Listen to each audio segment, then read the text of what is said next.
300 ditët e qeverisë, kryetari i opozitës Lulzim Basha i ka përmbledhur në 2 fjalë: mashtrim dhe dështim. Sipas tij, në vetëm pak kohë, kjo qeveri faktoi se është e paaftë për të administruar vendin, duke dështuar në të gjithë sektorët. Absurde dhe amatore, i cilësoi Basha qasjet e qeverisë për sa i përket rendit. Ja kemi bërë qartë kryeministrit se mburrjet dhe paradat politike me Lazaratin janë të dëmshme, sepse shpërqendrojnë policinë e shtetit nga detyrat korrente dhe jo vetëm korrente.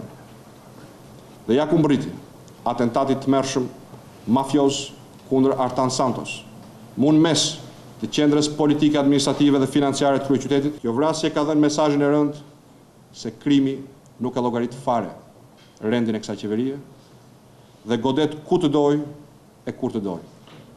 Kjo është e vërteta e rendit.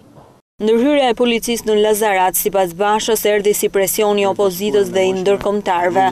Kemi folur dhe protestuar gjatë si opozit kundër përmasave giganteske të narkotrafikut në qeverisën e Ramës.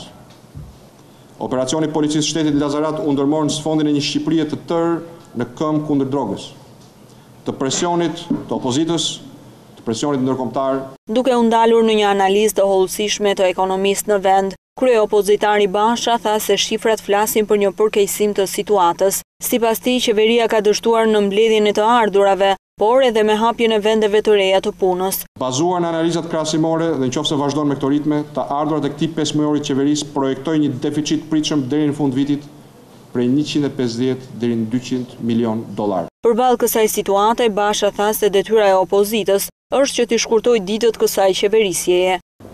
Duke bërë transparencën e munguar, duke treguar të vërtetën për qeverinë e dyshes Rama Meta, ne kemi detyrimin gjithashtu të bëjmë çmos, por të shkurtuar me opozitën tonë të fortë, e të palëkundur dhe me alternativën tonë, ditët e skeqes që ka zënë shumicën e qytetarëve shqiptarë me qeverisjen Rama.